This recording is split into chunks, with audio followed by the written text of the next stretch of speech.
Grand Angle. C'est Grand Angle Psycho, le podcast qui nous aide à voir la vie d'un autre angle avec Sabrina Marty, accompagnatrice familiale. Nos croyances peuvent être un frein dans notre quotidien. Moi, je crois quelque chose, vous croyez autre chose. Du coup, on a du mal à s'entendre. On va parler justement de nos croyances aujourd'hui avec Sabrina Marty. Grand Angle. Bonjour Sabrina. Bonjour Maurizio. Comment ça va aujourd'hui ? Très très bien. On va définir ce qu'est déjà la croyance, parce qu'il y a ce terme croyance, on peut imaginer croyance en une entité ou quelque chose. C'est quoi une croyance ? Une croyance est une expérience qu'on a vécue un certain nombre de fois qui est devenue en fait notre réalité. Donc c'est par exemple si depuis l'enfance en fait on m'a dit que j'étais nulle, que j'arriverais pas à faire des études, en fait au bout d'un moment je vais l'intégrer et puis en fait ça va être ma croyance qu'effectivement je suis nulle et je vais pas réussir à faire des études par exemple. Donc c'est une expérience que j'ai vécue une fois qui s'est répétée, donc c'est un discours qu'on m'a parlé depuis l'enfance, qui fait qu'à un moment donné, en fait, j'ai ancré ça à l'intérieur de moi et c'est devenu ma réalité. Du coup, par la suite, ma réalité, en fait, je vais la voir dans mon vécu. Donc, je vais dire, mais en fait, quand j'ai pas réussi, par exemple, le permis ou autre, en fait, les gens ont raison. Je suis vraiment nulle. Ouais, donc ce qu'on m'a dit depuis l'enfance, c'est ça. Ça devient en fait une croyance. On a tous des croyances sur tout en fait, sur nous-mêmes, sur les hommes, sur les femmes, sur la famille, sur la société. Enfin, on est baigné de toute façon de croyances parce qu'on a tous un vécu et selon notre vécu, justement, on a intégré certaines croyances ou pas. Ouais, par rapport à notre vécu, effectivement. Et donc, ces croyances, on en a tous tu l'as dit, tous des croyances différentes. Du coup, ça veut dire que quand on se confronte à quelqu'un qui n'a pas les mêmes croyances que nous, c'est compliqué. Effectivement, oui. Ça peut être, par exemple, si je reprends cet exemple que je suis nulle, je vais pas y arriver, et puis quelqu'un d'autre, il me dit, mais si, regarde, t'as plein de capacités, et puis, mais non, en fait, regarde, en fait, du moment qu'on a une croyance, on va tout faire pour prouver, en fait, que notre croyance, elle est juste. Mais c'est de manière inconsciente. C'est terrible. Donc, c'est un peu, effectivement, déstabilisant. On dit, mais en fait, on va avoir notre focus sur tout pour vérifier justement cette croyance. Donc, ça veut dire que, par exemple, si je suis nulle, je vais voir tout, en fait, les côtés de ma vie où effectivement j'ai expérimenté cette sensation où j'étais nulle. Donc je vais faire abstraction de toutes les réussites peut-être et se focaliser justement sur ça. Donc c'est un côté hyper plombant qui fait qu'on dit mais effectivement je suis vraiment nulle. Puis plus on avance dans les années, plus la croyance en fait elle devient intense, plus elle devient ancrée parce qu'en fait on n'a pas expérimenté deux fois, on a expérimenté 20, 30 ans, 40 ans, 50 ans cette expérience qui fait que c'est devenu la réalité. Ouais, et notre réalité se confronte à celle des autres.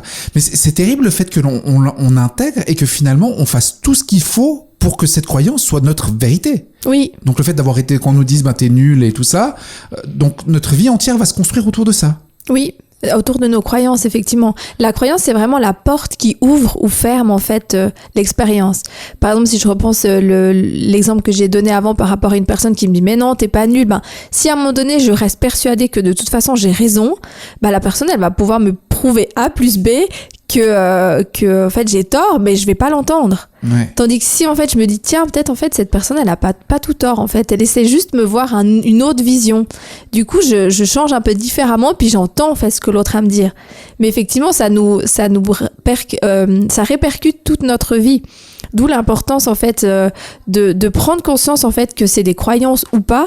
Parce que vu qu'en fait, c'est notre vérité, on se rend même pas compte, en fait, que c'est une croyance. Ouais, bien sûr. Puis c'est justement le fait d'être confronté à d'autres personnes, avoir justement des personnes qui n'ont pas les mêmes croyances, qui ont une vision de nous extérieure, en fait, ça nous permet de bouger, en fait, tout ça. Oui, mais alors encore faut-il vouloir le faire, ce travail de bouger, on aura l'occasion d'en reparler. Mais on pourrait, Sabrina, cumuler plusieurs croyances. Alors si on continue sur l'exemple de je suis nul, la croyance de me dire mais t'es pas beau, on peut en rajouter ? Oui, on en a une quantité phénoménale. Ah mais on en a, c'est pour de vrai, on a tous ça sur nous ? Oui, on a tous ces croyances. Pour donner un autre exemple, ça peut être que de toute façon, tu vas pas réussir à faire des études, de toute façon, tu vas jamais trouver le mari qui va te convenir, tu vas jamais trouver la femme qui va te convenir. De toute façon, tu pourras pas élever des enfants comme il faut parce que toi, tu as eu un vécu difficile. Ou qui tu es pour trouver un emploi alors que ça fait, je sais pas, 2 ans et demi que tu es en difficulté. Ouais. Ah mais de toute façon, les gens qui sont au chômage ou les gens qui sont à l'aide sociale, c'est des gens qui profitent. Ça, c'est des croyances. Enfin, puis en plus, une croyance, à un moment donné, on a expérimenté une fois, puis on l'a généralisée. Ça veut dire, pour prendre l'exemple du social ou du chômage, du chômage, j'ai peut-être rencontré quelqu'un, effectivement, qui profitait. Puis je me dis, mais quand même, enfin, cette personne, elle profite. Donc, du coup, j'ai fait une généralisation. Et du coup, après, c'est devenu ma croyance que de toute façon, les gens qui sont au social, les gens qui sont au chômage, c'est des gens qui profitent. Alors que non, en fait, c'est une croyance. C'est peut-être une expérience que j'ai vécue et du coup, je l'ai généralisée. Ok. Mais si je comprends bien ce que tu dis, Sabrina, en fait, les croyances viennent pas forcément que de notre enfance. On peut se construire, enfin, on peut se rajouter des croyances au fur et à mesure de notre vie, c'est ça? Oui, complètement. Quand on a vécu des fois peut-être un échec pour un emploi, par exemple, ça fait un moment qu'on trouve plus, un emploi, on essaye, on est dans l'action, puis en fait, on se rend compte que en fait, ça joue pas. On dit, mais finalement, je vais peut-être jamais trouver de travail. Parce que justement, on n'a pas eu cette expérience une fois, on l'a vécu plusieurs fois, qui font qu'à un moment donné, on se dit, mais de toute façon, à quoi ça sert que je cherche, je vais jamais trouver. Parce que justement, c'est une expérience qui a été vécue plusieurs fois, qui fait que ça a ancré. C'est pas juste une fois, parce qu'on a tous des expériences qu'on vit une fois, mais sans forcément créer une croyance. Mais là, en l'occurrence, quand ça se répète, à un moment donné, on dit, mais à quoi bon, en fait? Ça devient notre réalité. Ça devient notre réalité. Alors que c'est la réalité dans l'instant. Ça veut pas dire que c'est une croyance. Mais d'en avoir conscience, ça laisse justement la porte, en fait, de sortie à dire, mais non, en fait, c'est ce que j'ai vécu en ce moment, mais c'est pas forcément la vérité. Ouais. C'est notre réalité, à nous. Elle nous appartient. Donc, c'est pas forcément la réalité des autres, comme tu l'as dit. D'autres gens peuvent nous voir différemment. Mais ça peut avoir une incidence sur le fait qu'on voit la vie du bon ou du mauvais côté, en fait. C'est ça, un petit peu. Complètement, oui. Oui, parce qu'en fait, on a des croyances qui sont aidantes. Donc, c'est vraiment, de toute façon, quoi qu'il arrive, je vais m'en sortir. Je suis quelqu'un de compétent. Je sais que je vais trouver l'emploi qui va me correspondre. Je suis quelqu'un d'intelligente. Je vais trouver la personne qui va vouloir partager sa vie avec moi. Enfin, donc ça, c'est des croyances, en fait, qui nous tirent vers le haut. Et puis les croyances justement qu'on a données avant, c'est des croyances limitantes qui nous tirent vraiment vers les bas. Le bas, je vais pas y arriver, je suis nulle, je suis incompétente, les autres sont mieux que moi, qu'est-ce que je pourrais apporter de plus? Enfin, c'est tout vraiment ces trucs qui nous, enfin c'est comment je vais dire, c'est ce poids en fait qui nous tire vers le bas, et puis que le matin si on se regarde dans la glace, on se dit oh là là, mais quelle tête j'ai, ça va pas. Et puis de toute façon, effectivement, je suis pas forcément une personne très lumineuse, très belle. Du coup, le matin, on va commencer la journée en n'étant pas hyper boosté. C'est clair, c'est plombant. On peut faire cohabiter deux croyances, la fameuse croyance de mais finalement tout va bien se passer, mais en même temps je trouve pas. Oui, complètement. Ouais. C'est une manière en fait de contrer un petit peu la croyance que je vais pas y arriver. C'est justement de trouver des stratégies pour travailler avec ces croyances, parce que vu qu'elles sont ancrées, c'est pas forcément évident de les enlever. C'est comme c'est comme si on a installé pendant un certain temps un programme dans notre cerveau, puis maintenant en fait c'est se déprogrammer, mais c'est pas forcément facile et on n'arrive pas forcément à le faire tout seul. Parce qu'on, comme je disais avant, on se rend même pas compte en fait que c'est nos croyances. Puis ces croyances, elles sont vraiment là, vraiment on nous fait voir la vie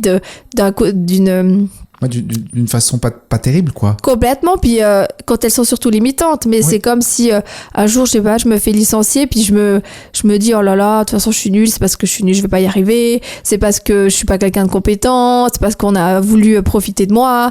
Puis en fait on se tire vers là-bas, on dit en fait c'est l'opportunité enfin pour dire je vais peut-être faire quelque chose de bien. Donc selon la croyance de qui je suis, la valeur que je me donne, si on rejoint les anciens podcasts sur la confiance en soi, l'estime de soi, l'affirmation de soi, en fait on peut donner une situation, un autre chemin par rapport aux croyances qu'on a justement, par rapport à nous-mêmes. Dire mais en fait non, je sais pas que c'est pas parce que je suis une mauvaise personne qu'on m'a licenciée, c'est peut-être justement parce que je suis une très bonne personne, parce que j'ai des compétences et que je fais peur, que la personne a décidé de se débarrasser de moi. Donc c'est une autre vision en fait de la situation, dire mais en fait c'est peut-être parce que je suis pas compétente ou que les personnes me comprennent pas ou que j'ai fait une grosse erreur, enfin. Mais on a cette tendance, certains ont cette tendance à prendre les choses de manière négative, c'est voir le verre à moitié vide ou à moitié plein, en fait. Complètement, oui. Bien sûr. Mais est-ce que ces fameuses croyances peuvent aussi créer cette notion d'envie chez nous? J'envie mon voisin qui a une plus belle pelouse que la mienne, j'envie mon collègue qui peut organiser ses horaires, j'envie, parce que j'ai ces fameuses croyances limitantes. Oui. Ça peut effectivement de dire, mais en fait, moi, je suis pas suffisamment bien et puis que l'herbe, elle est plus verte ailleurs. Donc, l'herbe, elle est plus verte là où je l'arrose. Oui, c'est clair. Donc, puis où elle est entretenue. Donc, oui, puis où elle est entretenue, c'est ça. Mais c'est vrai qu'on peut avoir effectivement ce côté des fois où on se compare aux autres. On voit tout ce que l'autre a et tout ce que moi, j'ai pas. Mais on sait pas tout le chemin qu'il a fait pour y arriver. On voit que de nouveau la pointe de l'iceberg. Mais la pointe de l'iceberg, c'est rien comparé à ce qu'il y a dessous. Exact. Donc c'est ce qu'on voit en fait d'extérieur. Donc l'idée de se confronter à des avis, des discussions avec les autres personnes, ça nous fait en fait justement ouvrir un petit peu notre manière de voir la vie, de la situation. Ça peut nous amener une forme d'isolement parce que justement on n'a pas envie d'avoir l'avis des autres, on préfère rester sur nos positions parce qu'on croit dur comme fer à ce qu'on pense. Finalement on va s'isoler, c'est possible ça? Complètement, oui, parce que si je me dis j'ai pas d'amis, je mérite pas d'avoir des personnes, je suis pas quelqu'un de bien, en fait on va vouloir effectivement s'isoler parce qu'on se dit mais en fait la personne pourquoi elle aura envie de passer du temps avec moi? Donc après ça peut effectivement amener un certain engrenage d'isolement, puis plus on est isolé, plus on dit oui en fait les gens ils m'aiment pas, il y a personne qui prend des nouvelles, il y a personne qui me propose quelque chose. Donc en fait de nouveau on nourrit en fait cette croyance que non je suis pas quelqu'un de bien parce que personne me contacte. Puis vu que personne me contacte et que ça dure, ça renforce. Donc c'est vraiment du moment qu'on a une croyance, en fait on fait tout pour la vérifier. Mais comme je disais avant, c'est de manière inconsciente. Mais il faut aussi savoir que le cerveau il a la capacité de se reconstruire, de se reprogrammer justement. Donc je trouve c'est génial. Mais après encore faut-il prendre conscience en fait que c'est nos croyances en fait qui peuvent autant nous tirer vers le haut que vers le bas. Alors tu l'as dit Sabrina, il est possible, et c'est un magnifique rebondissement, il est possible de changer cette façon de voir les choses, il est possible de déconstruire nos croyances.